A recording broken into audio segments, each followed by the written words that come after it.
Mais d'ores et déjà, avant qu'il monte, je suis vraiment très honoré d'accueillir le frère Fulele do Nascimento. C'est une personne que je n'ai jamais rencontrée physiquement, mais je l'ai toujours suivi depuis plus d'une vingtaine d'années. Je pense que j'ai dû déjà le croiser dans des conférences, certainement, sachant que je suis les travaux d'un... Je ne sais pas si je dois le dire là, mais d'une personne dont il fait la promotion, qui est un professeur, un grand professeur, philosophe, qui a beaucoup travaillé sur les travaux de Cheikh Anta Diop. Donc, nous allons commencer. Cette thématique sera vraiment très intéressante. Je rappelle la thématique de la conscience kémite à l'engagement panafricain. Donc, Fulele va nous partager son parcours, sa vision et les perspectives. Je vais lui poser des questions pendant l'entretien. Donc, ce seront vraiment des questions bien ciblées pour faire vraiment avancer la pensée panafricaine, la pensée africaine, la pensée kémite. D'où le choix de l'invité de ce soir, qui n'est pas n'importe quelle personne. Ce soir, j'ai invité une personne qui a pour habitude d'interviewer les gens, mais ce soir, c'est lui qui va se retrouver à la place de l'interviewer. Donc, nous allons commencer tout de suite. Fulele do Nascimento.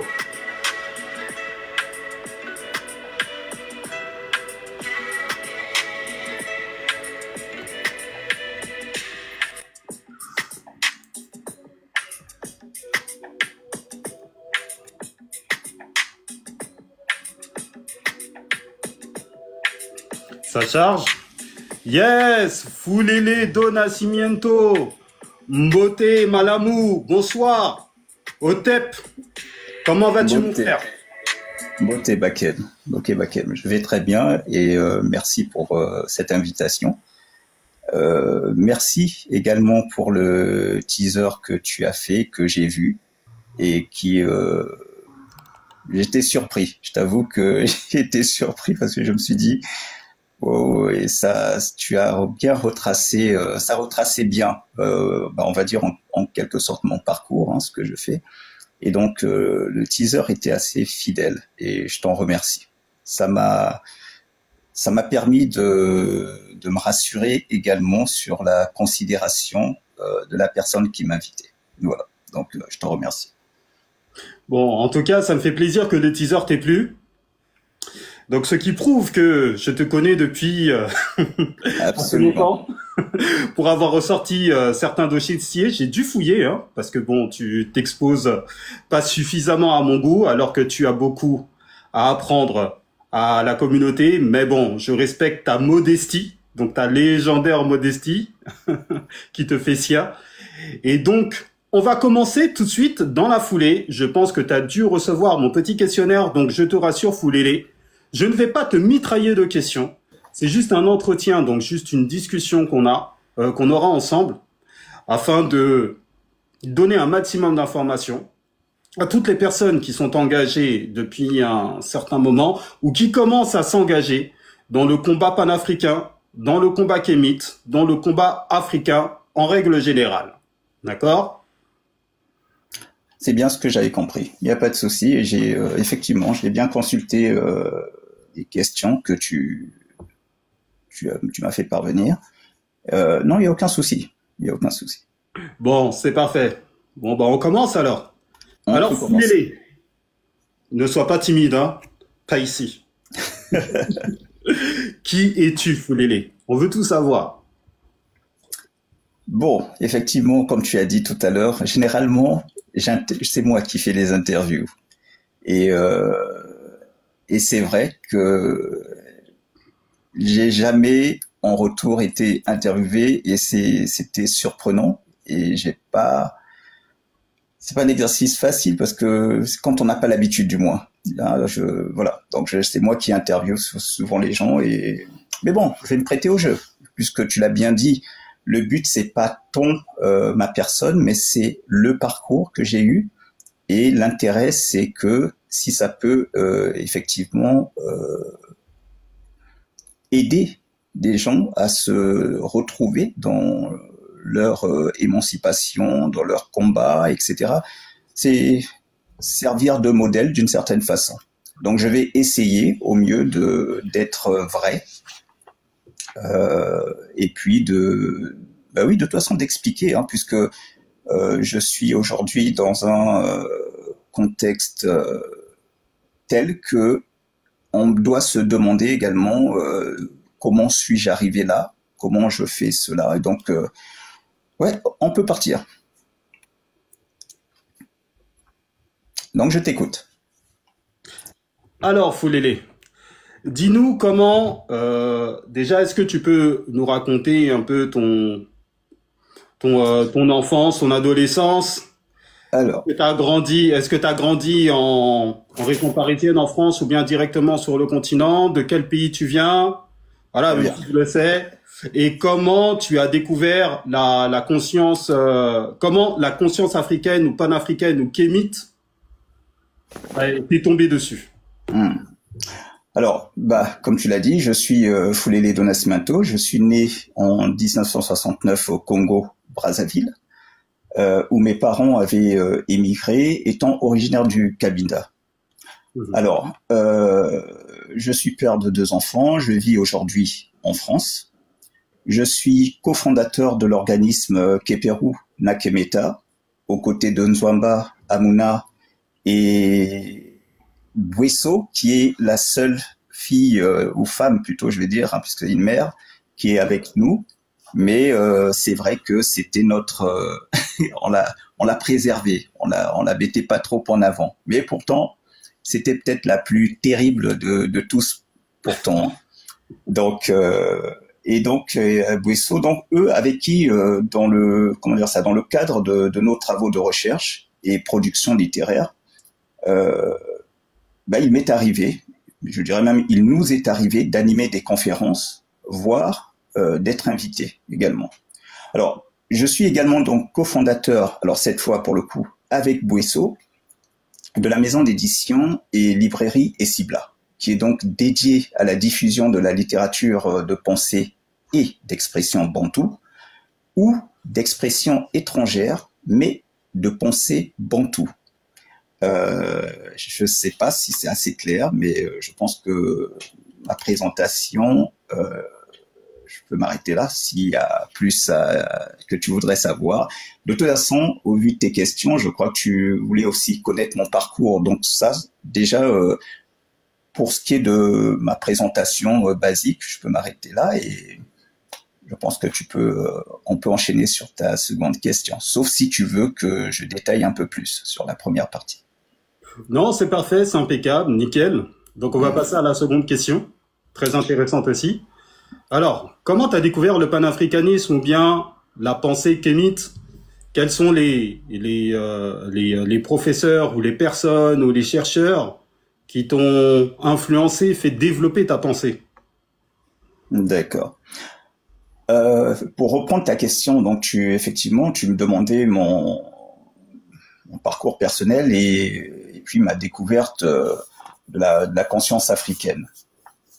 Je vais dire que mon parcours personnel, oui, il est intimement lié à l'éveil de la conscience africaine. En fait, enfant au Congo, je suis né et à travers mon père, dont je regardais souvent les photos, j'ai pu constater son engagement politique, ce qui laissait entendre qu'il était proche de figures militantes ayant soutenu la lutte de libération de l'Angola contre le colon portugais, notamment Agostinho Neto, ainsi que certains résistants cabindais. Donc le Cabinda, c'est une enclave, de l'Angola. Et donc quand j'étais petit, je regardais, comme tout enfant, on aime bien regarder un peu les photos de ses parents, et donc je regardais des photos de mon père et je me rendais compte que il y avait quelque chose qui, alors sans avoir vraiment une idée à cet âge-là de ce que pouvait être la révolution et autres, mais ne serait-ce que voir son père en tenant une arme, ça en disait déjà, ça en disait un peu long. Ensuite, on va dire au niveau des années 80, je vais me retrouver en France. et m'avaient précédé mes frères et mes sœurs aînés. Et donc, résidant en France avec mes frères et sœurs, à travers une de mes sœurs, qui, je vais dire quelque part, hein, malgré elle, a aussi contribué à mon éveil. Une de mes sœurs, donc ma sœur aînée, comptait parmi ses amis. Donc il y avait le fils Bokassa et la fille Lumumba, donc Juliana. Et donc c'est des personnes que je voyais passer à la maison. Et donc, ça m'a interpellé, évidemment. Je posais des questions. Enfin, j'ai fini par savoir qui était donc Juliane Lumumba, Bokassa, etc. Donc voilà. Donc à la maison, il y avait des figures comme ça qui passaient et qui, je pense aussi quelque part, mais peut-être sur le tard après, hein, parce qu'avec le recul, tu te rends compte que tous ces gens qui passaient, tu commences à comprendre qui ils étaient, bon, du moins leur père.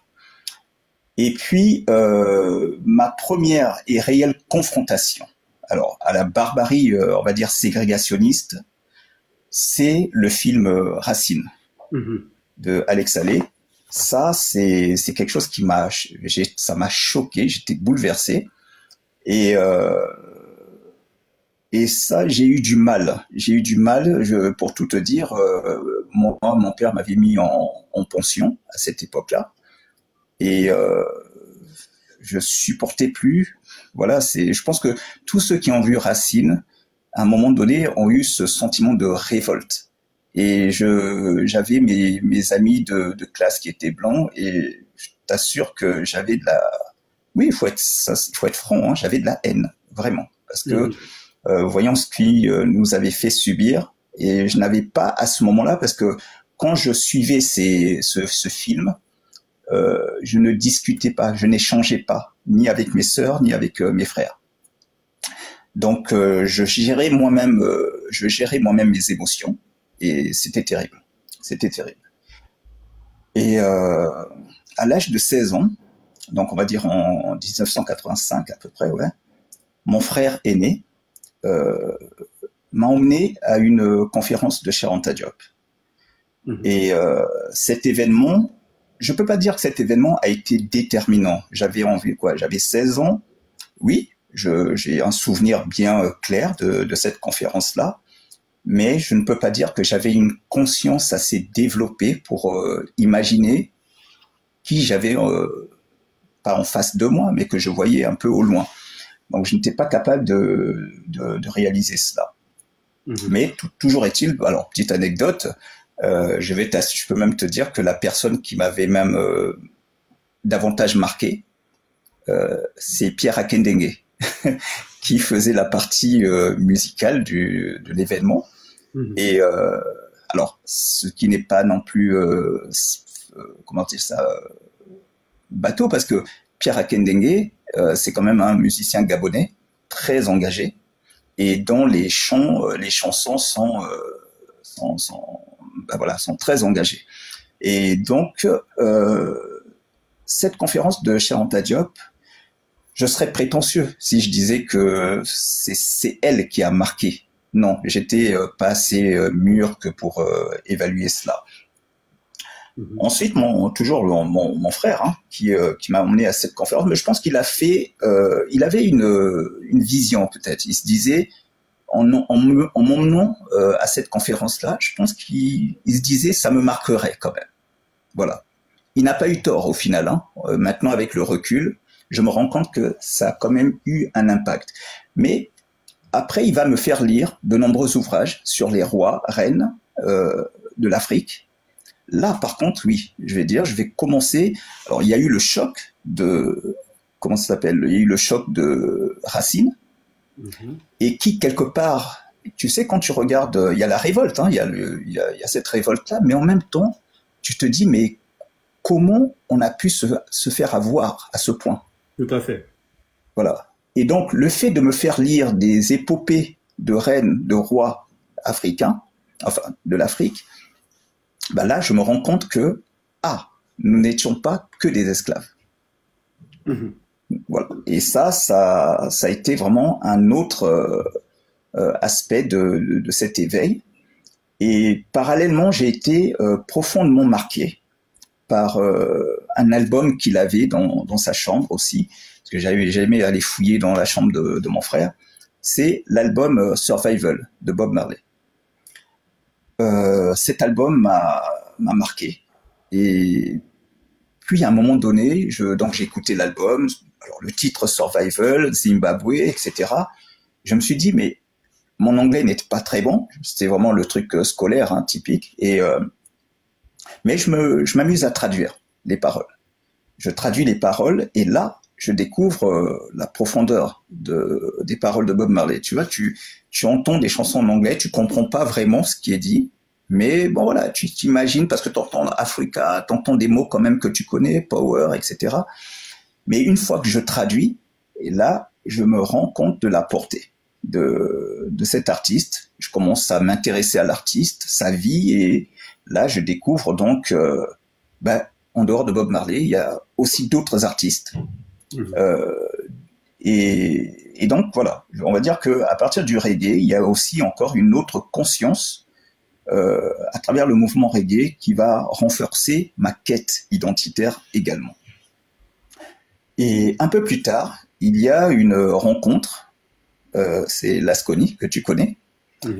Lasconi, c'est comme un frère. On a grandi ensemble, il passait à la maison, j'allais chez lui.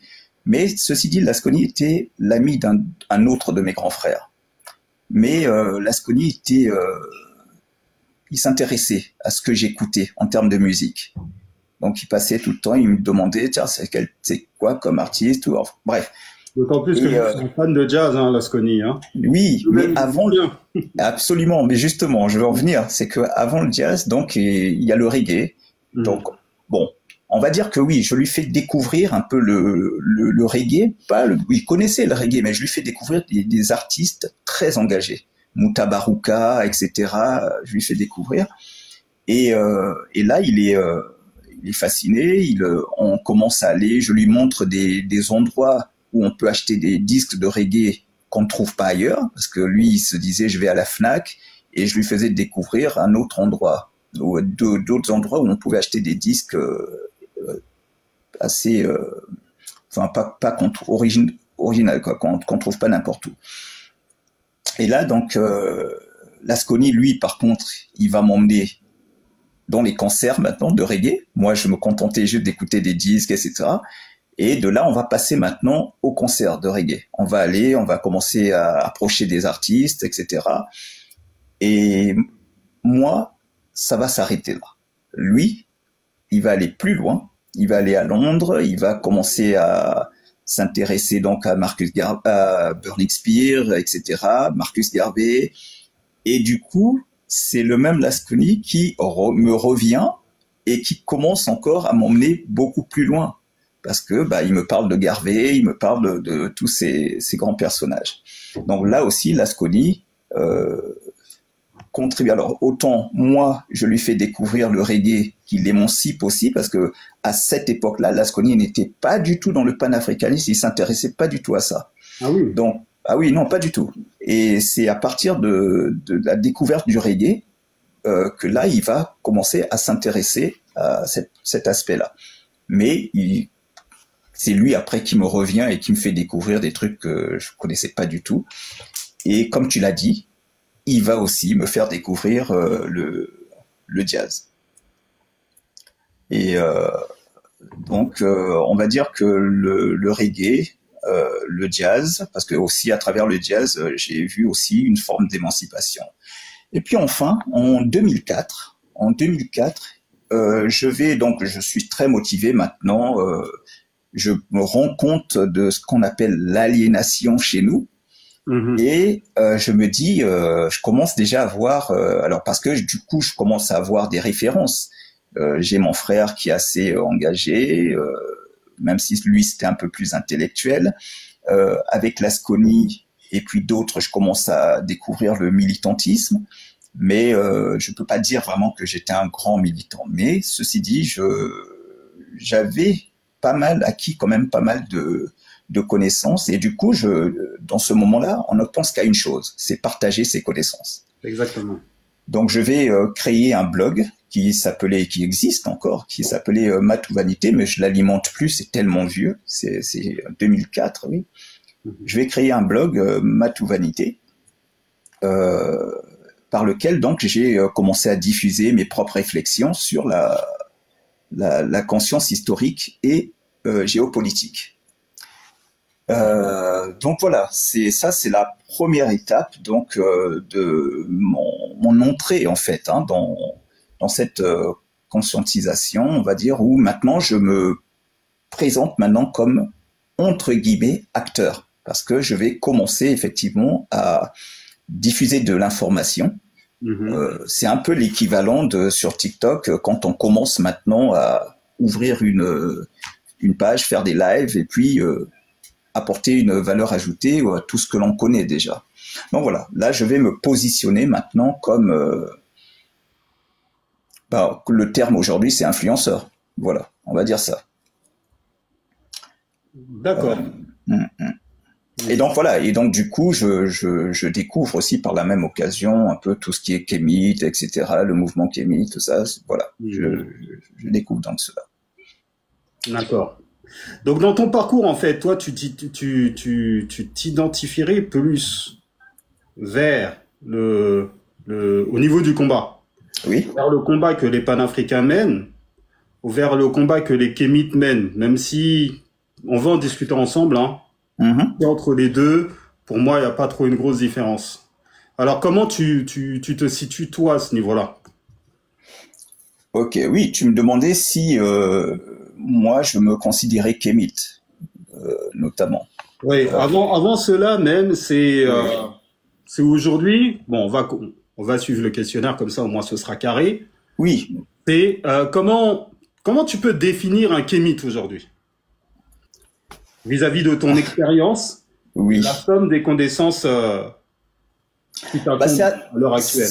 Oui, pour moi c'est assez simple. Souvent j'entends sur TikTok beaucoup de débats sur la définition de kémite, et je t'avoue que j'ai du mal à comprendre cela, parce que pour moi la définition alors je dis bien pour moi, hein, c'est vrai qu'il n'y a pas pourtant, oui, il existe des pères fondateurs, des groupes qui sont à l'origine de ce mouvement. Mais pour moi, c'est pas ça l'important. L'important, c'est une fois qu'on y est, comment soi-même on comprend ce mouvement et comment on le définit. Je crois que c'est à partir de là que ça devient important. C'est déjà comment toi-même tu définis ce mouvement auquel tu prétends ou tu dis t'associer, soutenir, etc. Donc pour moi, un kémite ou un kamite, c'est un individu. C'est un individu qui s'émancipe de l'aliénation culturelle et mentale, on va dire, héritée de la colonisation, en s'appuyant sur sur la conscience historique. Voilà. Il est solidaire, il milite pour l'unité du continent à travers on peut dire une fédération des États post-coloniaux dans une dynamique de réappropriation identitaire, spirituelle et politique. Moi, je dirais simplement ça. Pour moi, le kémite, c'est ça. C'est juste quelqu'un qui s'émancipe pour être trivial, de l'aliénation, tout simplement. Donc, j'arrive pas. Mais dans ta définition, les kémites, ça concerne les Africains. Ah, bien entendu. Quand tu dis ça concerne les Africains, c'est-à-dire, est-ce que tu entends, est-ce que j'inclus les Africains hors du continent? Oui, tout à fait, dans la globalité. Mais les Africains du Nord qu'on appelle les Maghrébins aussi. Alors. Parce que aussi, dans leur histoire, ils se sont fait coloniser. Donc, c'est par rapport à la définition que tu es en train de donner. Pour vraiment bien cibler et bien recentrer. Alors, bon, voilà, c'est très intéressant ce que tu dis là, et je crois que je le développerai notamment un peu plus loin. Mais pour moi, kémite, c'est pas une identité biologique. Je dis attention, je le préciserai tout à l'heure, à notre niveau aujourd'hui. Hein, quand je dis kémite, je ne parle pas c'est pas toi qui lis les hiéroglyphes, c'est pas KMT avec le déterminatif de l'homme.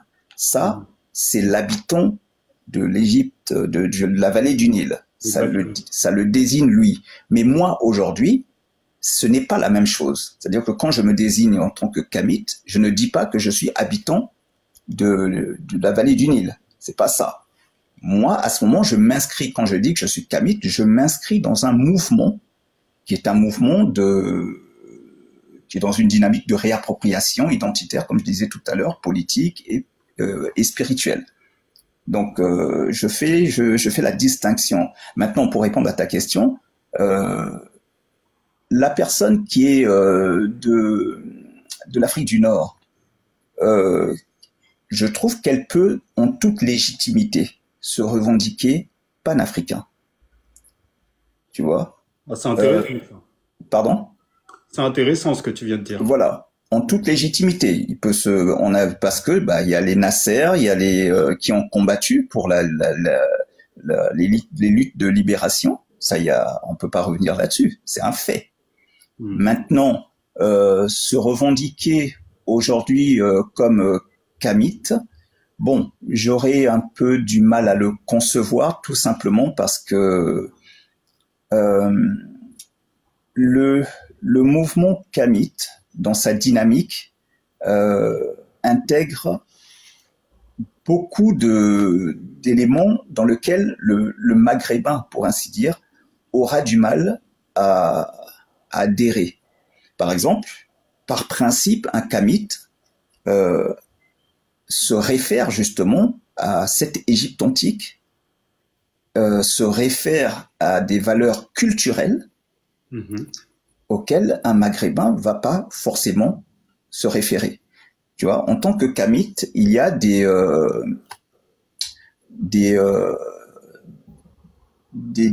éléments clés. On peut pas se revendiquer kamite si on rejette certains aspects du kémitisme.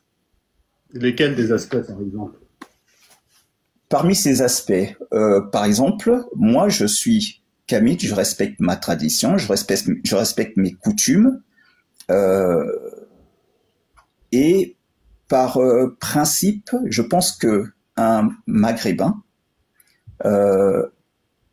culturellement, je ne peux pas, autant moi, un Gabonais, même un Ivoirien, peut facilement s'identifier à mes valeurs culturelles, autant un Maghrébin aura peut-être du mal. Et ça, je le dis pas simplement parce qu'il est musulman.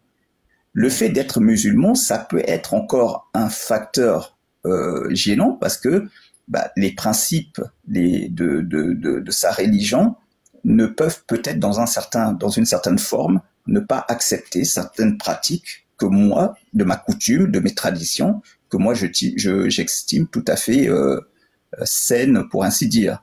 Alors que pour lui, ça va représenter peut-être quelque chose de négatif. Donc ne serait-ce que pour ça, j'aurais du mal à comprendre qu'un Maghrébin puisse se revendiquer kamite. Ça n'a pas de sens. Mais comme je t'ai dit, mais voilà, à côté, il y a d'autres éléments de lutte pour le continent africain où un Maghrébin peut très bien, être à mes côtés et lutter. Dans le sens, par exemple, du panafricanisme. Il y a aucun souci. D'accord. Comme tu l'as cité avec Nkrumah et Gamal Abdel Nasser, qui est marié à la fille de Gamal Abdel Nasser. À Nasser, il y a Sadat, il y a... Voilà. Dans les mouvements panafricains, tout à fait. Donc, je vois en quelque sorte ta définition, du moins ta vision de qu'est-ce qu'être kémite. Donc, ta vision s'inscrit plus dans un mouvement que dans une identité. Exact. Dans les valeurs culturelles intrinsèques à chaque peuple africain, donc on va dire à chaque peuple africain subsaharien. C'est plus cela. Quoique, bon, bien entendu, quand il y a des Maghrébins qui disent oui, moi je suis kémite, etc. C'est juste pour essayer de titiller la communauté TikTok, etc. Mais je pense que eux-mêmes ils sont pas. Excuse-moi, pardon, vas-y, je t'en prie. Mais par contre derrière, effectivement, ils peuvent très bien prendre le fait que par exemple, il y a eu des pharaons berbères comme le pharaon Sheshonq, qui était un pharaon amazigh. Après, quand on dit pharaon, Voilà. on comprend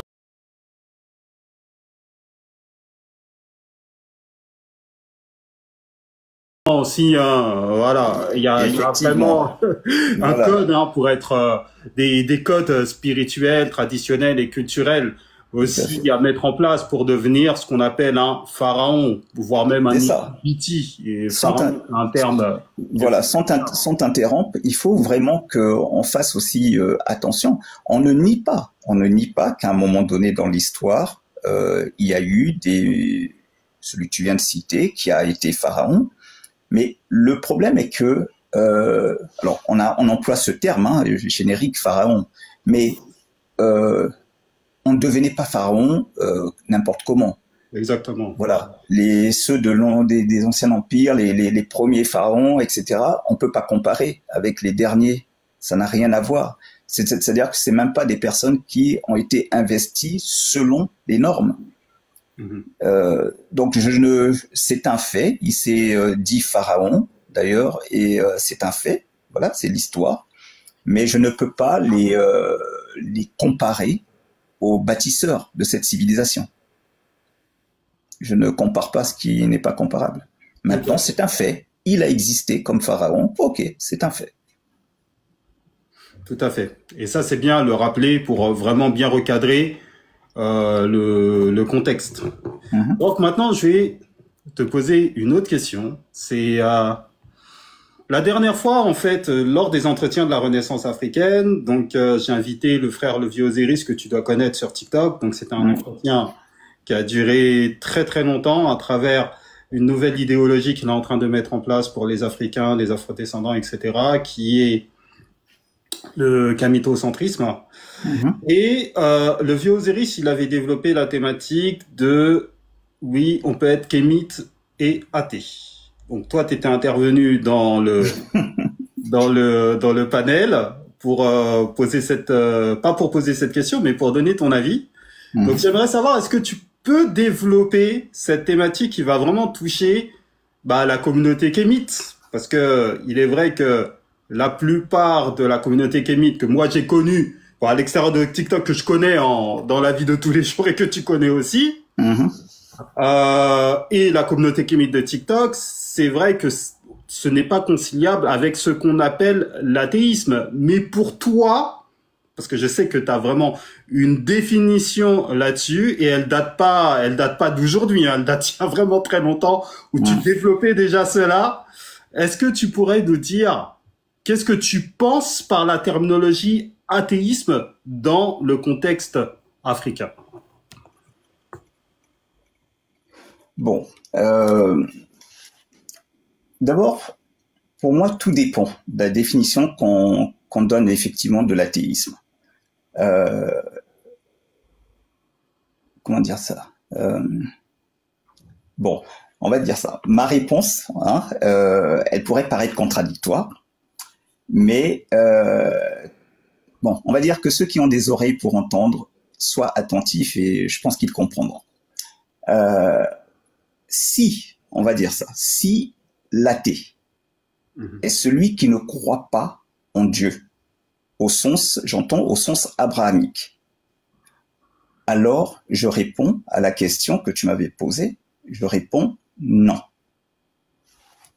D'accord ? Parce que la question que je me souviens que tu m'avais posée, c'était selon toi, oui, je pense, hein, c'est ça, selon toi, les anciens de la vallée du Nil étaient-ils athées ? Oui. Donc, je dis, si effectivement, être athée, et athée celui qui ne croit pas en Dieu, donc je précise, au sens abrahamique, hein, Dieu, la notion de Dieu au sens abrahamique, je dis non. Mais je dis non parce que les anciens, puisqu'on parle des gens de la vallée du Nil, je dis les anciens Égyptiens n'étaient pas athées. Ils ne concevaient pas un Dieu unique, éternel, créateur et juge. La preuve, Osiris par exemple, que les égyptologues considèrent comme un dieu, a été mortel. Donc, l'existence de l'Énéade et de l'Ogdoad montre que leur vision de la transcendance, hein, pour ainsi dire, était plurielle et cosmique. Regarde, Bakem, même Akhenaton, en centrant sa vision autour de Ra, que les mêmes égyptologues ont identifié comme le père du monothéisme, bah, il ne niait pas les autres principes de la cosmogonie. En fait, il simplifiait sans renier. Il simplifiait sans renier. Mais si l'athée est celui qui rejette les croyances dogmatiques, alors là, je réponds oui. Car les anciens de la vallée du Nil ne croyaient pas, selon moi, ils ne croyaient pas, ils savaient, comment dire ça, ils savaient les choses, en tout cas, pour moi, ils savaient les choses, ils cherchaient à comprendre les choses rationnellement. Leur démarche était rationnelle, voire fondée sur la connaissance métaphysique, et non sur la foi aveugle. Le culte des... Après toi, ils savaient de quelle manière? Parce que quand tu dis qu'ils savaient, c'est... La connaissance, par la connaissance. Ce que les... Une connaissance physique? Bien évidemment physique, mais également métaphysique. Mais ça reste une démarche scientifique, la métaphysique, de mon point de vue. Tout à fait. Et parce que c'est une approche, ça relevait d'une approche ontologique et cosmique, et non de croyances figées. Regarde par exemple, Bakem, toi, je sais que tu vas comprendre où je veux en venir. Regarde par exemple le mot néther. C'est vrai que ça peut se discuter, mais moi, le mot néther, pour moi, il ne signifie pas Dieu. Tout à fait. Il signifie plutôt, je le mettrais, bon, ça peut être discutable, hein, force, énergie. Et donc, si cela signifiait Dieu, au sens, je répète, au sens abrahamique, et donc Dieu unique, il n'aurait pas le pluriel, à savoir Nétérou. Tout à fait. Voilà, c'est ainsi que je pourrais donc répondre à ta question. Moi, c'est pour ça que je dis oui, on peut être kémite et athée, mais je précise, je suis athée parce que je ne crois pas dans la notion de Dieu au sens abrahamique. Mais même, moi, je vais même plus loin, hein, c'est-à-dire que pour moi... Dans le sens africain, parce que c'est vrai que ce soit la vallée du Nil ou bien nos cosmogonies, si on va chez toi, Congo-Brazza, je pense que le dieu c'est Zambé aussi. Zambé, oui, mais le problème, c'est que tu vois... Il y a Pungu, il y a aussi une notion d'énergie et pas forcément une entité qui est dans le... Exactement. C'est-à-dire, est-ce que tu peux nous en dire un peu plus là-dessus entre la relation entre la vallée du Nil et la vision du divin dans les peuples Congo, donc les Bantus, les Subo, etc.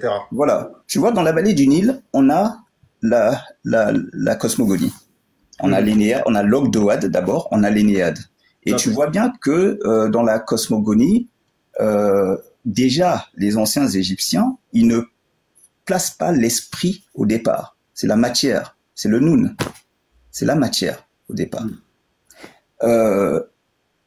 Et la cosmogonie, alors on dit les dieux, mais ce sont les Grecs, les Romains, hein, et enfin, on va dire ce sont les étrangers qui ont appelé les éléments de la cosmogonie comme étant des dieux.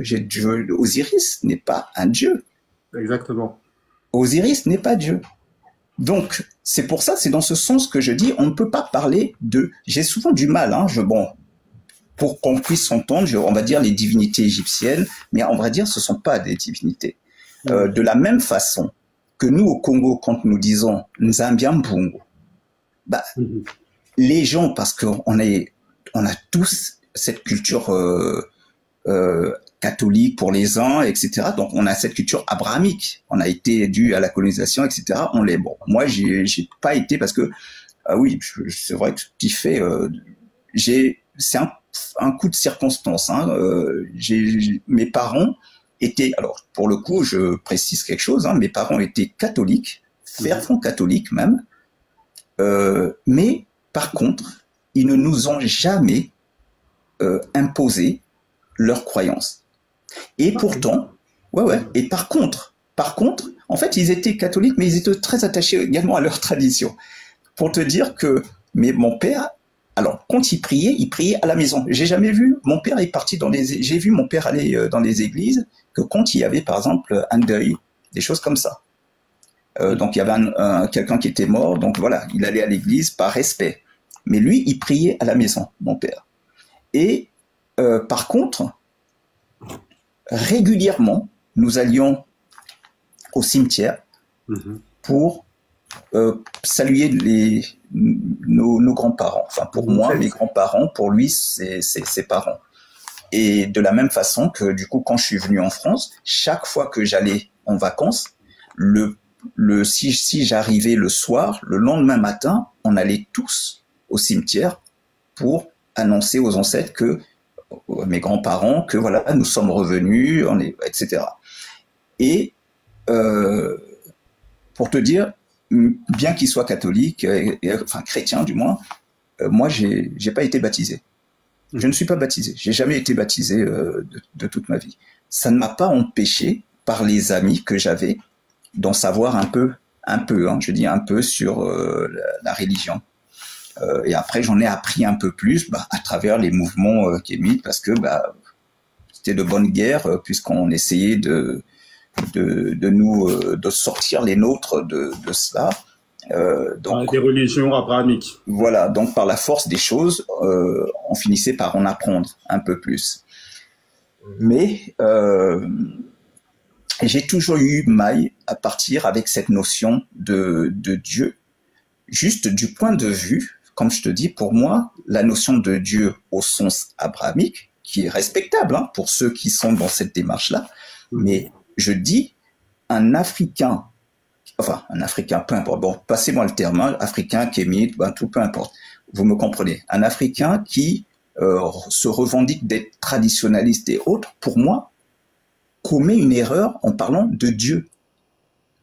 C'est un abus de langage. Il faut, à ce moment, vaut mieux parler dans sa langue. Moi, quand je dis Nzambi Mpungu, Nzambi, tu as Nza, qui renvoie à un espace. En fait, c'est l'univers. Nza, c'est l'univers. Et Mbi, ce sont les forces. Tu as Nza. Alors, Nzambi, quand je dis Nzambi, ce sont les forces intérieures. Donc, en fait, l'énergie, la force qu'il y a en toi, mais que tu ne peux pas, en quelque sorte, palper. Tandis que quand je te dis Nzambe, je parle des énergies que je peux voir, que je peux plus ou moins palper. Le soleil, je peux pas, en parlant du soleil, je peux pas dire Nzambi. Je vais dire Nzambe, parce que c'est une force, une énergie qui est visible. Donc, Nzambi Yampungu. Quand je dis Nzambi Yampungu, je dis force et énergie de l'univers.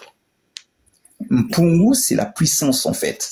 Tu vois, ce que je veux dire, c'est que tout est relié aux énergies, aux forces. Évidemment, on est toujours là dans quelque chose qui nous transcende. Mais la seule différence, c'est que les énergies, les forces, nos ancêtres essayaient de comprendre les mécanismes. Essayaient de les comprendre. Tandis que Dieu, on ne cherche pas à comprendre. C'est Dieu qui se révèle à nous et qui nous révèle qui il est. Et on n'a pas à chercher.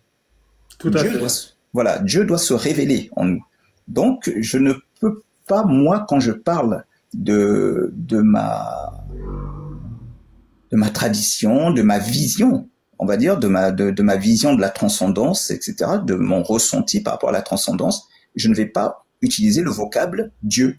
Parce que pour moi, ça ne renvoie pas à la même chose. Et du coup, comme je parlais du néther, et toi, je pense que tu es bien placé pour le savoir, parce que je pense que tu es même plus calé que moi dans les médonéthaires, on voit bien que ce mot-là ne renvoie pas du tout à cette notion du Dieu, je le répète, au sens abrahamique. Ah oui, totalement. Il suffit de lire la philosophie africaine d'Obenga, etc., un livre qui est bien connu et vulgarisé par le vieux Osiris, là, sur TikTok, pour y voir clair, quoi. Voilà. Donc c'est vrai que la fois où j'étais monté sur c'était sur ton live et où je validais la position du vieux Osiris, Oui, donc alors peut-être il n'entendait pas forcément au même sens que moi, mais juste sur le principe, quand il dit il est possible d'être kémite et athée, bah moi j'y adhérais tout à fait. Parce que quand on dit athée, je pense donc du coup à la notion de Dieu. Et cette notion de Dieu, elle n'existe pas chez nous. Et encore moins la notion du Dieu au sens abrahamique non plus. Ça n'existe pas dans dans nos traditions. Exactement, exactement. Parce qu'on réfléchit dans le sens du théos. Et le théos, Voilà. donc, c'est une linguistique provenant du paradigme occidental. Donc, c'est vrai que faire une superposition avec nos réalités africaines, c'est se tromper sur la pensée africaine en tant que telle. Donc c'est la raison pour laquelle je t'ai posé cette question, parce que moi j'ai compris directement ce que tu voulais dire, mais ça méritait plus d'explications pour les personnes qui nous écoutent, parce que c'est une chose qui est très très très importante. Pendant des années et des années, tu répétais toujours qu'il fallait qu'on puisse penser l'Afrique à travers nos langues. Absolument. Lorsqu'on parle nos langues, c'est là où on voit toute la différence. Toute la différence, hein. J'allais même dire la différence universelle entre l'univers africain et l'univers occidental. Et c'est bien le cas. Tu vois, d'avoir bien ponctué. Et tu vois, toi par exemple, toi tu es dans cette croyance abrahamique. C'est un choix personnel. Comme tu dis, quand tu vas aller dans ta langue, tu pourrais effectivement, comme moi, ne pas retrouver ce sens-là. Mais ça n'a rien à voir. Ça ne t'empêche pas de faire un choix. Exactement. De la même façon que moi, par rapport à mon parcours, je n'arrive pas à adhérer à la notion de Dieu au sens abrahamique. Donc, mais par contre, j'adhère plus à la vision, et encore, hein, qui reste à connaître, hein, parce que j'essaye de comprendre, parce que je peux pas non plus prétendre avoir compris la vision qu'avaient, que ce soit ceux de la vallée du Nil, ou même mes grands-parents. Il faut que nous aussi, on soit quand même très prudents, parce que je vais parler par exemple du Congo.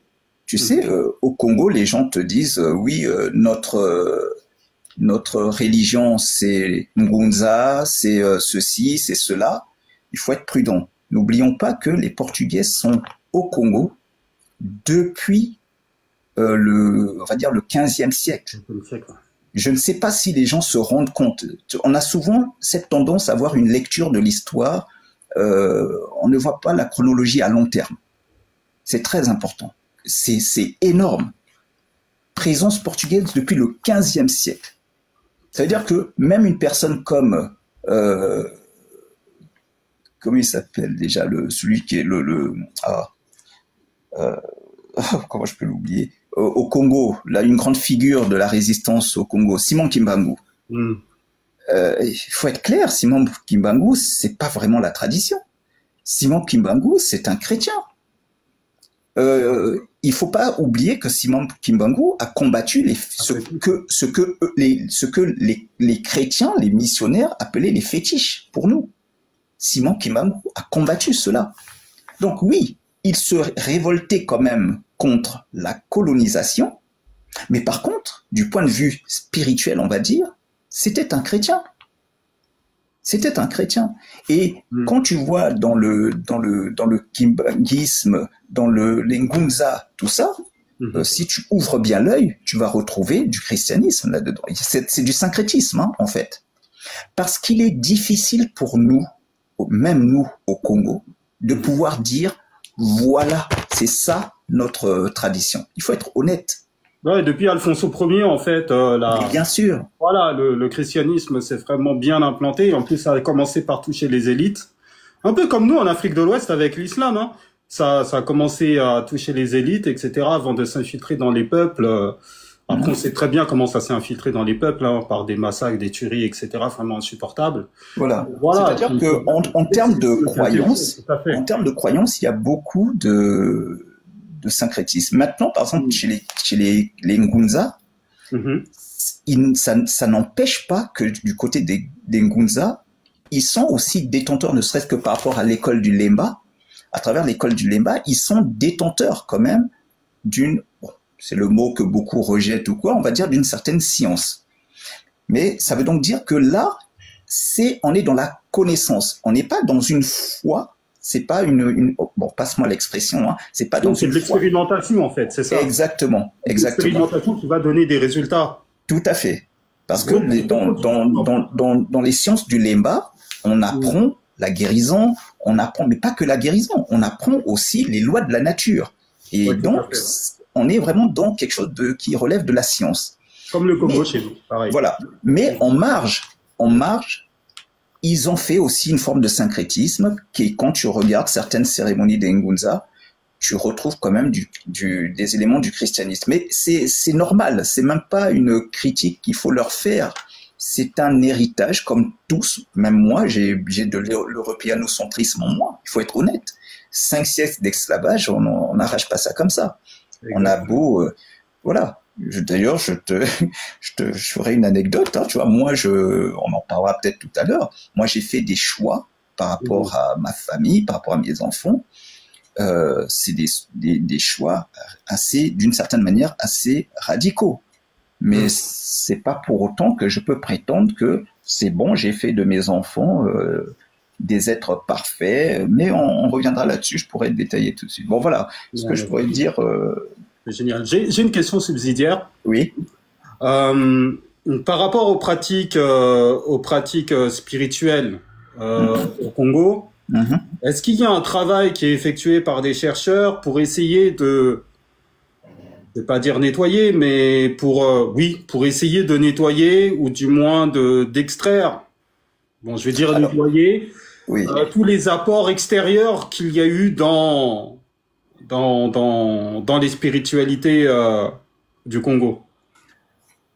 Certainement. Je peux pas répondre de manière parce que je n'ai pas mené une enquête, tu comprends. Mais alors certainement qu'il y a des cas, mais a priori, je te dirais pas tout à fait. Et je vais partir d'une expérience. Tu vois, nous par exemple à la maison d'édition Essibla, nous avons des auteurs qui publient chez nous des ouvrages et qui pourtant parlent justement de nos valeurs, de nos us, coutumes, etc. Et moi, en tant qu'éditeur, par rapport à notre ligne éditoriale, nous militons justement pour que nous essayons d'utiliser nos propres concepts dans nos langues pour éviter justement... Alors, tu vois, par exemple, la première démarche qu'ont souvent nos auteurs, ils vont donner un titre en français et après vient le titre dans la langue. Donc, la traduction, donc le titre, le sous-titre, c'est le mot ou la phrase dans notre langue, mais le titre, c'est la même chose, mais en français. Et ça, ne serait-ce que de manière symbolique, systématiquement, nous renversons la chose. Le titre est dans la langue maternelle et c'est le sous-titre que l'on met en français. Voilà. Donc, ne serait-ce que par ça, quand on leur renvoie le manuscrit en ayant opéré ce changement-là, mais on explique pourquoi, et justement, on leur fait comprendre, attention, vous ne donnez pas de l'importance à votre culture. C'est elle qui doit être mise en avant d'abord. Exactement. Et après, c'est la traduction. Et nous avons constaté également que dans le travail, je vais te prendre un exemple. On a fait un travail avec quelqu'un qui a fait de grandes recherches sur le culte des morts. Enfin, le culte des morts, du moins, oui, comment on procède, les traditions de culte des morts, les enterrements, etc. Comment ça se passe au Congo. Et il a fait un superbe travail. Mais il se trouve qu'il ne connaissait pas la figure de Anubis. Tu vois, il ne connaissait pas la figure d'Anubis. Alors que on ne peut pas parler des rites funéraires sans tenir compte d'Anubis. Exactement. Et ça, Donc, c'est quelque chose que nous leur avons apporté. On leur a dit, introduisez cet élément-là. Mais de façon, c'est très léger parce qu'ils sont pas dans notre mouvance. Mais en tant qu'éditeur et étant de cette mouvance-là, on le leur a quand même fait introduire, mais avec des explications tout de même. Et de la même façon, on leur a fait comprendre, mais pour des linguistes, en discutant avec des linguistes, le mot, parce que le vrai nom de Anubis, c'est Impu, hein, tu confirmes. Et en discutant avec un linguiste qui est Jean-Claude Boly, que tu connais certainement, Jean-Claude Boly m'a validé l'idée que, tu vois, le chien, dans ma langue, se dit imbois. Comme quoi? Tu vois, t'as impu. Familiarité consonantique, là. Ben voilà, t'as impu et imbois, c'est le W également à la fin. Donc on a le son ou de impu, le imbois, et Boly m'a validé, c'est le même mot. C'est le même mot. Et comme par hasard, tu vois, c'est le chien. Donc et la même graphie aussi. Et la même graphie, c'est ça. Donc donc ça, tu vois, c'est des éléments comme ça. Moi, du coup, en tant qu'éditeur, j'ai un rôle également à jouer parce que je dois emmener les nôtres. C'est pour ça que tout à l'heure je disais une littérature d'expression et de pensée bantou. Parce que on peut écrire un livre en français, mais penser dans sa tête africain, kamite. Exactement.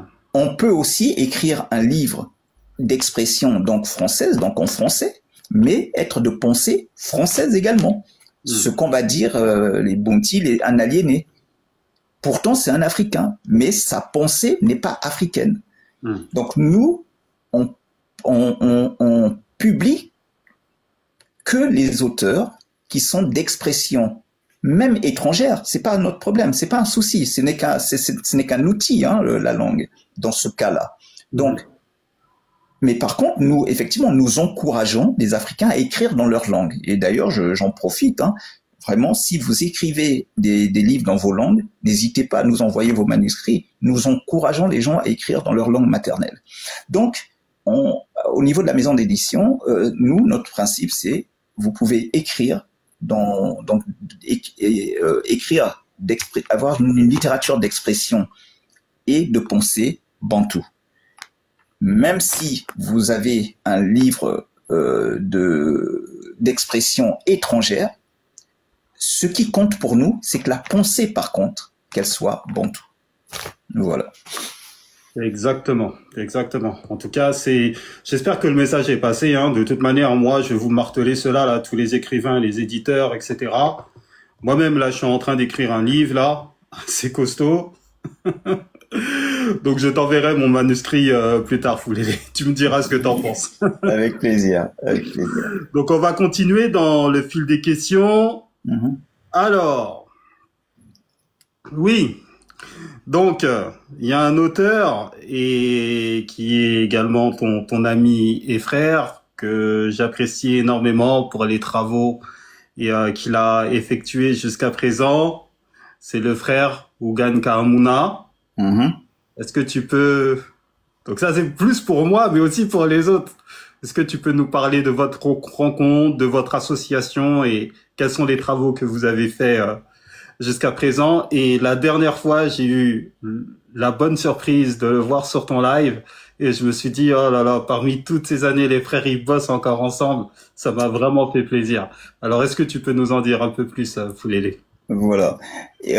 Oui, tu fais bien de relever cela parce que, oui, comme tu dis, il y a longtemps que nous sommes ensemble et d'ailleurs, justement, je vais raconter la genèse de notre rencontre.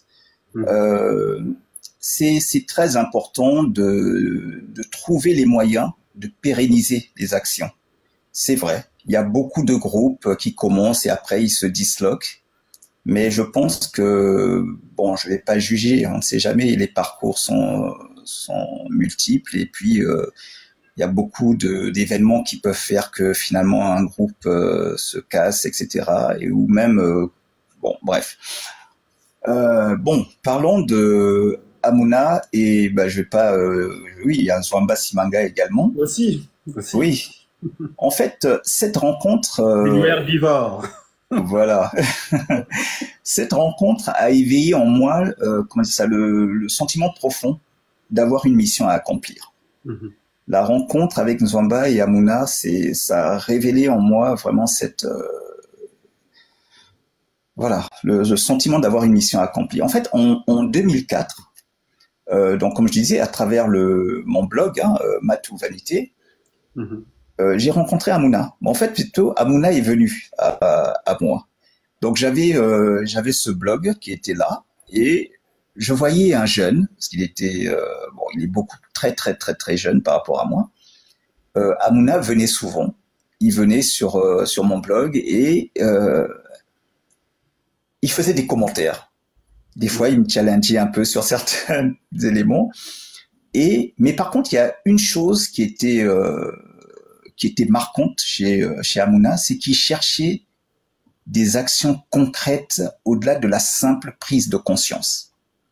C'est-à-dire que Amouna, je voyais, il disait bon, c'est bien tout ce que tu fais là, la conscientisation et autres, mais moi j'ai besoin d'action. En gros, hein, il voulait passer à une autre étape. C'est le pouvoir.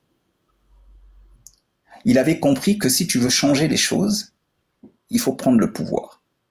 Maintenant, il était très jeune. C'est pour ça qu'il vient vers des aînés, un peu comme moi, et il se dit, bah, moi j'ai compris ce qu'il faut faire pour changer, mais vous qui êtes les aînés, comment vous pouvez faire pour m'y emmener?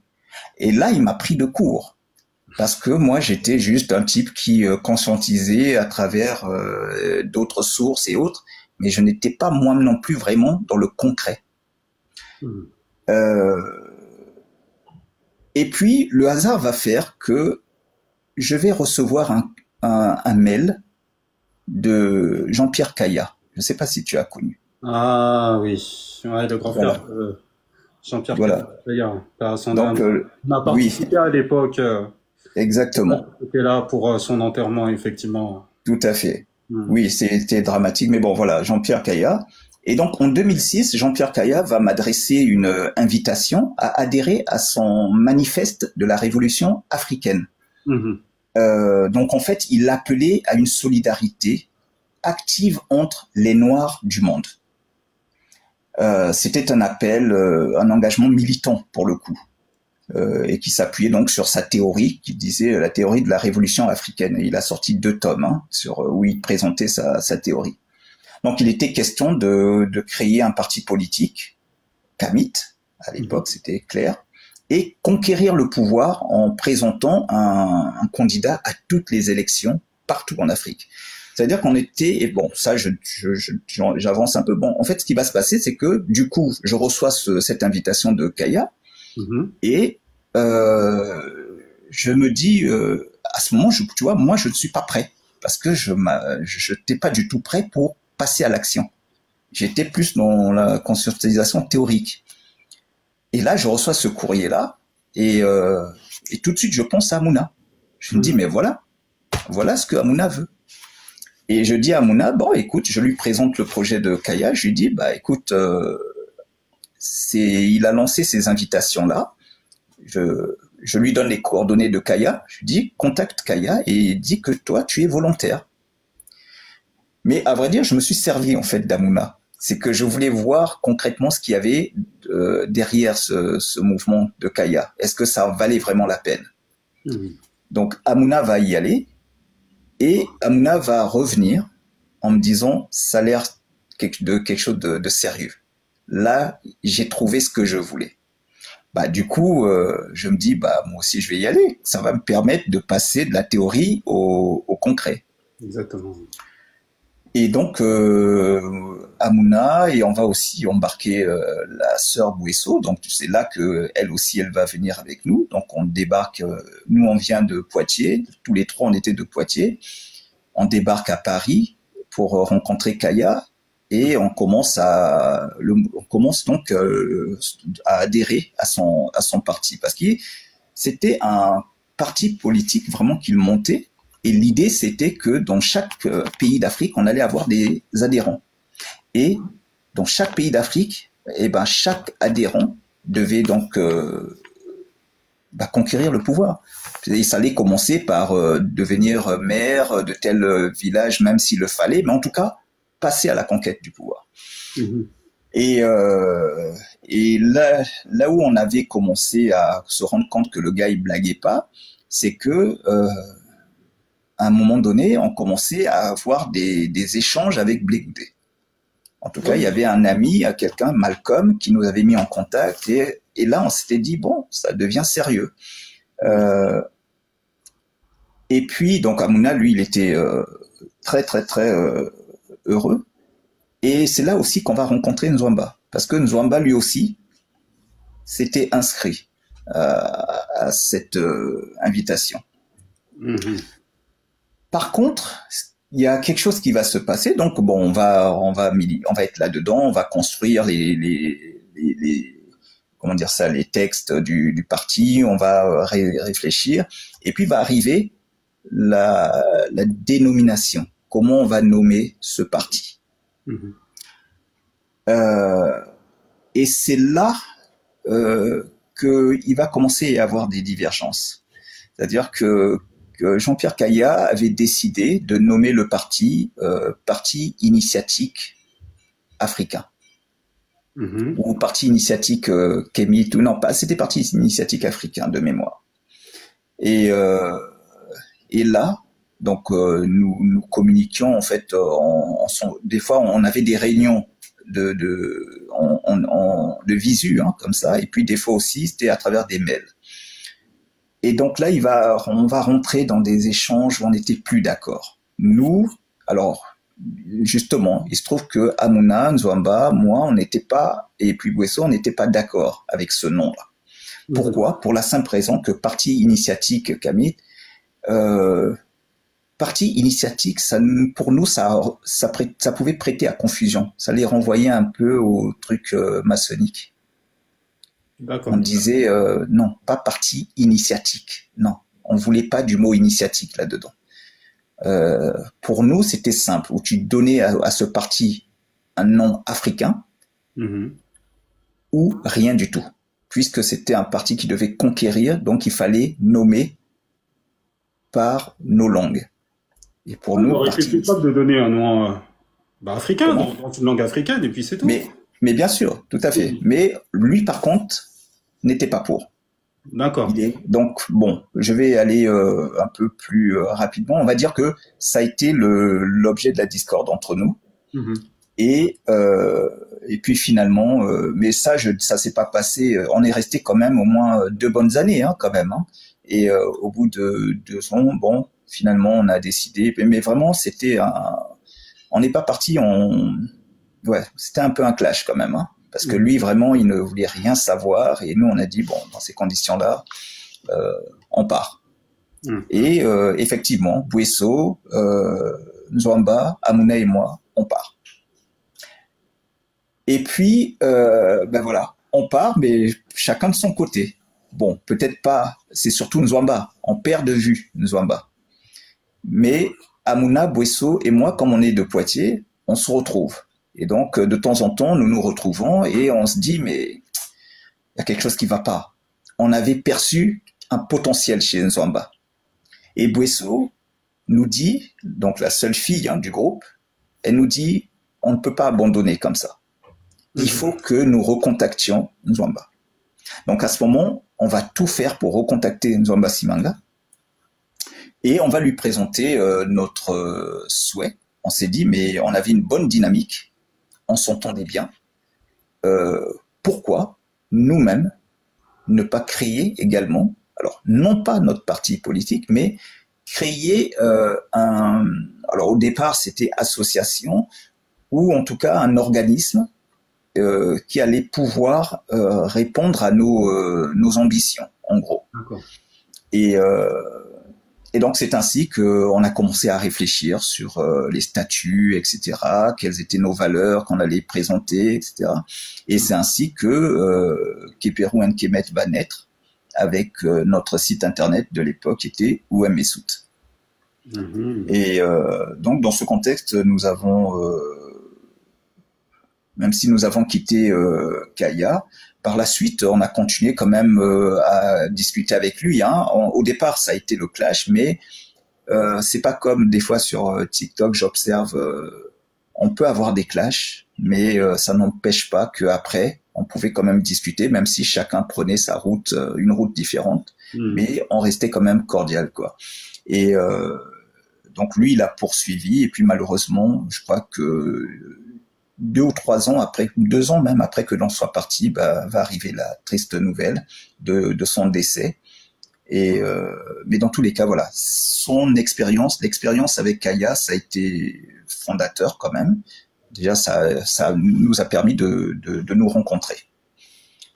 Maintenant, oui, bon, j'anticipe sur ta question suivante parce que ça va de soi. Tu me demandais du coup, bah oui, comment nous avons créé donc ce groupe Keperuna Kemeta et quels étaient nos objectifs.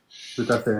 Donc après notre départ du projet de Kaya, bon, pour les raisons que j'ai évoquées, voilà, comme je l'ai dit, hein, le problème c'était le vocabulaire. Hein. On avait un problème au niveau du vocabulaire. Nous étions décidés à nous attacher à nos langues et on souhaitait vraiment que toute l'expression de toutes les expressions de nos projets se fassent dans nos langues. En tout cas, les principes, voilà. Et donc, nous avons dû nous séparer. Mais il y avait un sentiment inachevé. Et c'est donc la création de Keperuna Kemeta, avec une volonté de passer, là aussi, avec le leadership de Hamuna, à l'action, et non plus seulement de la réflexion, etc. À Keperuna Kemeta, nous avons eu des objectifs très clairs, Baken. Et ces objectifs-là devaient faire l'objet d'expériences concrètes. Et du coup, chacun devait, ou ensemble, prendre le leadership sur la thématique et devait la mener au bout de manière à ce que ce soit au moins une action concrète. Par exemple, notre premier objectif, on avait des objectifs. Premier objectif, c'était réhabiliter la femme dans ses droits ancestraux avant les intrusions chrétiennes, islamiques, voilà. Et ça, c'est Hamuna et moi qui avons décidé de gérer cela. Mais ça ne veut pas dire que Nzwamba et Bouesso ne s'en occupaient pas. Ils étaient là aussi. Mais c'est nous qui nous mettions en avant par rapport à ça. D'où les vidéos que tu voyais où nous critiquions, que ce soit les religions, le colonialisme, bref. Mais surtout, là, pour le coup, c'était tout ce qui avilissait la femme. Et c'est ça qui a mené les travaux sur l'ouvrage de l'excision. Parce que nous nous sommes dit, les premières femmes que nous voulons défendre, c'est celles qui subissent l'excision. Parce que pour nous, c'était à travers cet acte-là que la femme africaine était justement attaquée. Donc on a commencé à se lancer dans des recherches. Tu vois, la recherche commence par l'intuition, hein, tu vas être d'accord avec moi. Tout à fait. Ça commence par l'intuition. Et nous avons eu l'intuition, on s'est demandé, mais alors, certains pourraient pas être d'accord avec nous, que l'excision est quelque chose qui vient de l'Afrique. Bon, enfin bref, je vais pas faire le débat. On a pondu donc nos travaux et on s'est pas contenté juste comme ça, c'était pas que une démarche livresque. Non, nous avons, par exemple, nous avons interrogé des femmes, notamment, je crois que c'était guinéennes, qui avaient subi l'excision. On a interrogé les femmes, on leur posait des questions. C'est là où on a même compris en fait que, tu vois, la question du vocabulaire, par exemple, ces femmes guinéennes nous ont appris que l'excision, parce qu'on leur a demandé quel est le mot pour dire excision dans votre langue. Et elles vont nous répondre salinde. Alors du coup, nous, on va aller chercher.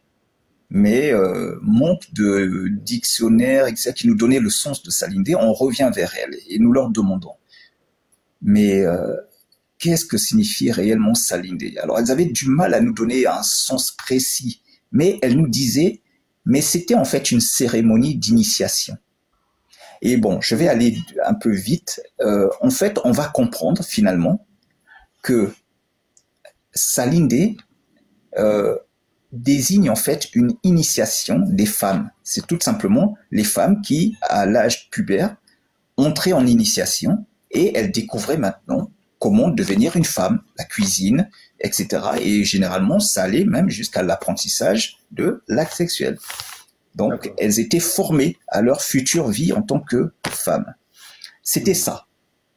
Et avec nos recherches, on va finir par comprendre qu'en fait, c'est à l'arrivée donc avec bon, je le dis comme ça, hein, c'est de l'islam. En fait, ce qui va se passer, c'est que parce que quand on les a écoutés, comment ça se passait, on a retrouvé ce qui se fait chez moi.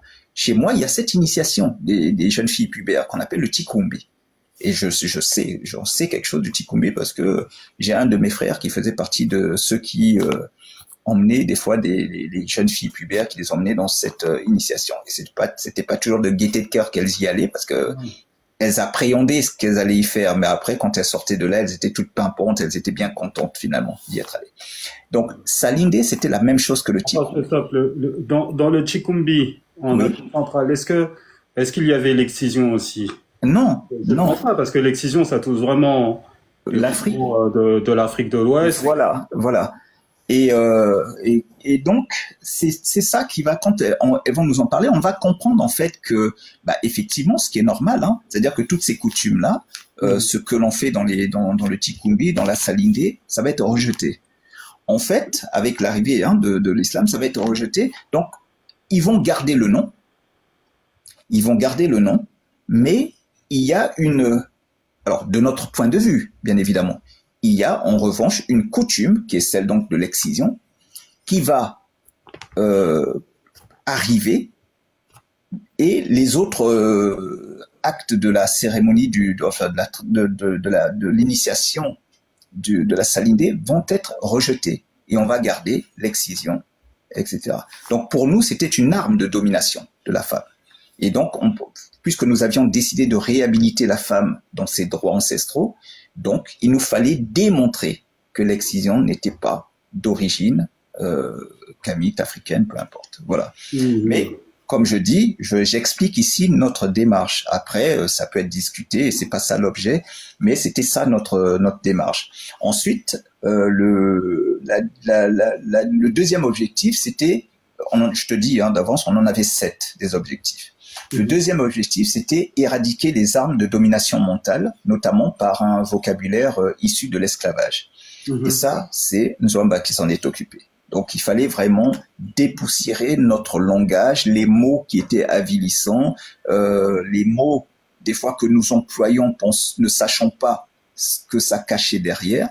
Donc, on a commencé à faire ce truc-là. Et ça, c'est Nzwamba qui s'en est occupé. Et c'est de cette manière-là que vous avez produit le livre sur qu'est-ce qu'être noir, sur la terminologie. Exactement, tu as tout compris, exactement. Oui. Tu vois, par exemple, le mot noir, nous utilisons ce mot-là, on s'identifie à une couleur, alors que si les Africains fournissent un effort, ils vont se rendre compte que dans leur langue, même quand ils se désignent, on ne s'identifie pas à la couleur de sa peau.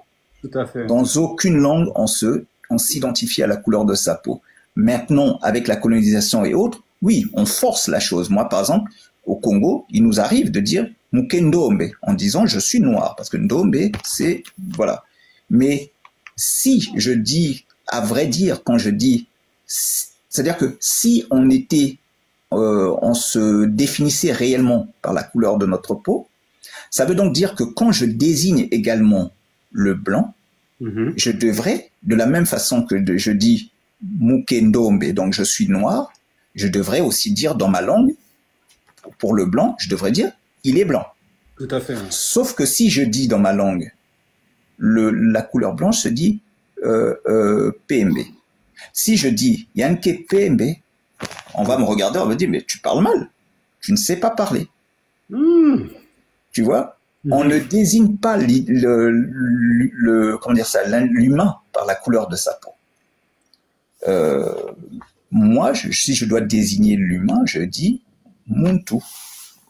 Ah, justement, bah, on rebondit avec la question suivante. On reviendra dessus. T'inquiète. On dit Parce qu'il y a beaucoup de choses à dire sur Ubuntu. voilà. Il y a eu un débat entre Ubuntu et Bantu et Ouais. voilà. Voilà, je vais dire Muntu. Je vais pas dire et pour désigner le blanc, je vais dire Mundele.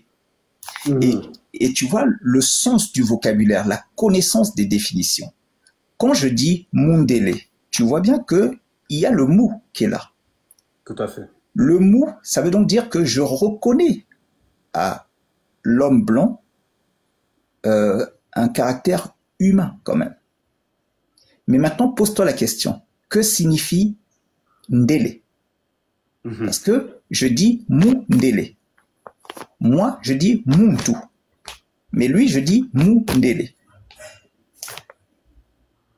Et quand tu traduis Mundele, il y a une expression en Kikongo, on dit, ou en Lingala, on dit Atandele. Ça veut dire tôt ou tard. C'est ce que ça signifie. Atandele. Tôt ou tard. Tard, c'est ata. Ndele, c'est tôt. En fait, qu'est-ce que ça veut dire? Ça veut dire que le blanc, en fait, ça dit simplement qu'il est immature. Ouais, parce que moi j'avais compris, il est arrivé tôt, mais c'est ouais. Il est immature. Il est immature. Il est encore immature. Et du coup, tu vas te rendre compte qu'il y a cette unité culturelle. On a poussé le truc très loin. On a été voir du côté des Zoulous. Dans la langue zoulou, tu retrouves le même principe. Pour dire, on ne désigne pas l'homme par la couleur de sa peau, également. Chez eux, non plus.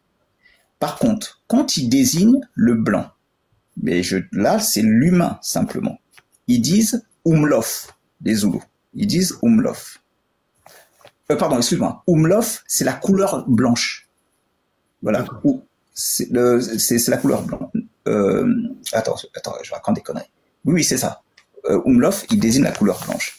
Mais par contre, quand ils veulent désigner le blanc que nous on appelle Mundele, ils disent Mundele, alors ils disent Umlungu. Umlungu. Et Lungu, c'est la lune.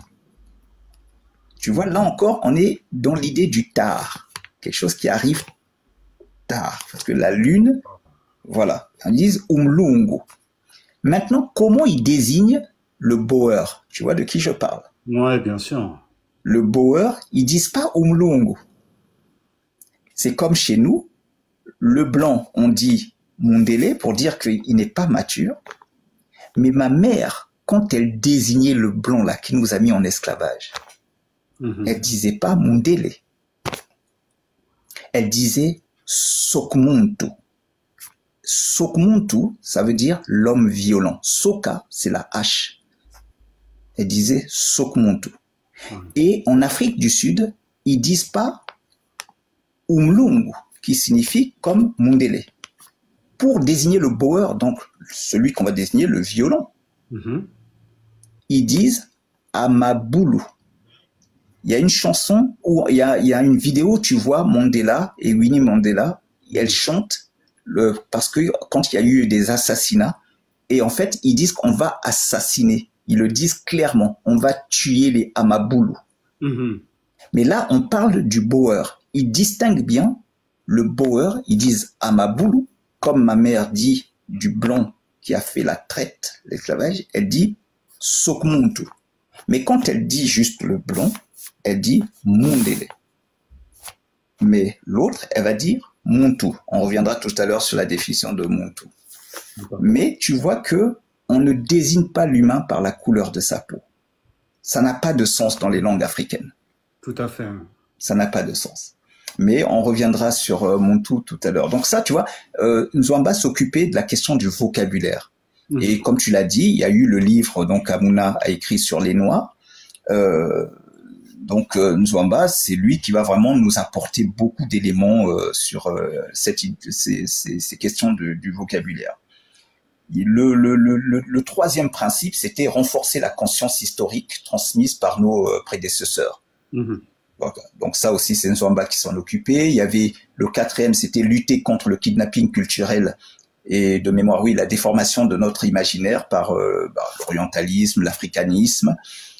Et donc, on va dire, tout le leadership de cette question-là, encore Nzwamba.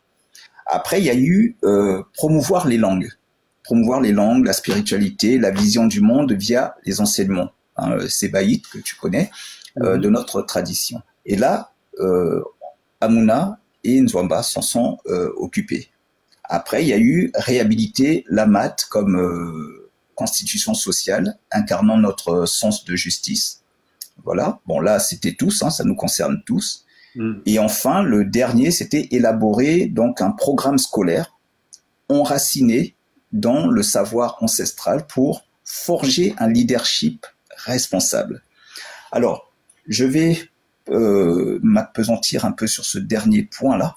Alors, le premier où je disais réhabiliter la femme dans tous ses droits, donc j'ai dit que c'était Hamouna et moi. Donc, j'ai parlé de Hamouna à travers le livre Excision. Et moi, je me suis occupé de la partie du couple.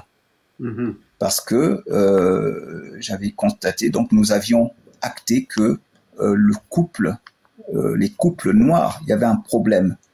Il y avait trop de divorces dans la communauté. Et il fallait trouver les causes de ces divorces dans notre communauté. Et donc, je m'en suis chargé, et c'est ça qui a fait l'objet du livre Nzélé que j'ai écrit, qui apporte des solutions aux couples. Bon, ça, c'est une autre affaire. Maintenant, quand je disais tout à l'heure que le 7e point, c'était élaborer un programme scolaire enraciné donc dans les savoirs ancestraux et pour forger donc le leadership responsable, c'est Bouesso et moi, on s'en est occupé. Quel était en fait l'objet? Il nous fallait les manuels scolaires. Tu vois, nous parlons tous de la Renaissance africaine. Tout à fait. C'est notre souhait, nous le voulons. À Képerou, on s'est dit, on ne peut pas attendre que la Renaissance africaine soit effective pour commencer à réfléchir à quel type de manuel scolaire nous allons avoir dans nos écoles. Parce que tous les manuels scolaires que nous avons aujourd'hui, c'est Hachette et autres qui publient cela. Tout à fait. C'est pas des Africains qui fabriquent les manuels scolaires que nous avons chez nous. Donc, il faut pas qu'on attende que cette renaissance soit effective pour commencer à produire des ouvrages. Il faut déjà commencer, en tout cas, ne pas peut-être les produire, c'est tôt, mais déjà les conceptualiser. Réfléchir au contenu qu'il devra y avoir dans nos manuels scolaires. Et donc Bouesso et moi, évidemment, quand je dis Bouesso et moi, c'est simplement qu'on avait le leadership, mais Hamouna et Nzwamba étaient également là. On travaille quand même, c'est un travail commun. Et donc nous avons commencé à travailler sur les manuels scolaires, commencer à corriger, établir des programmes, etc. Et ça, le fait que Bouesso et moi, on va s'en occuper, c'est ce qui va m'emmener finalement à me déterminer. Je t'ai dit que nous, à Képerou, on voulait être dans l'action concrète.